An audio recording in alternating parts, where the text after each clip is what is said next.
முதல் 24 மணி நேரம் முதல்ல வயிறு அமைதியாக இருக்கும். எப்போ பாரு ஒரு பைக்கை ஓட்டிகிட்டே இருக்கீங்க, கொஞ்சம் போய் சர்வீஸ் பண்ணணும்ல, காரை ஓட்டிகிட்டே இருக்கும், அதுக்கு ரெஸ்ட் வேணும்ல.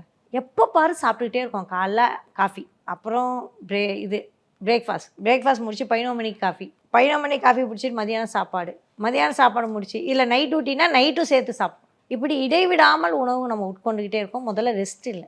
முதல்ல 24 மணி நேரம் உணவுக்கு உடலுக்கு கொஞ்சம் ஓய்வு.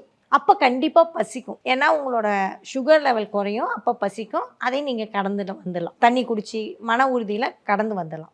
அடுத்து 48 மணி நேரம். 48 மணி நேரத்தில் நம்மளுக்கு மெட்டபாலிக்ஸம் இம்ப்ரூவ் ஆகிற மோடுக்கு போகும். அடுத்து 72 மணி நேரம் போனீங்கன்னா கீட்டோன்ஸ் அப்படிம்பாங்க. அதாவது உடல் கொழுப்பை கரைக்க ஆரம்பிக்கிற மோடுக்கு போகும். அதுக்கப்புறம் இந்த க்ரோத் ஹார்மோன், இந்த 72லேருந்து இதில் ஃபஸ்ட்டு கீட்டோக்கு முன்னாடி க்ரோத் ஹார்மோனும் மோடுக்கு வரும். இதோட நல்ல மோடுக்கு வந்ததுன்னா அடுத்த ஒரு 24 மணி நேரம் வரும்பொழுது நல்ல க்ரோத் ஹார்மோன் அப்படிங்கிற வரும்.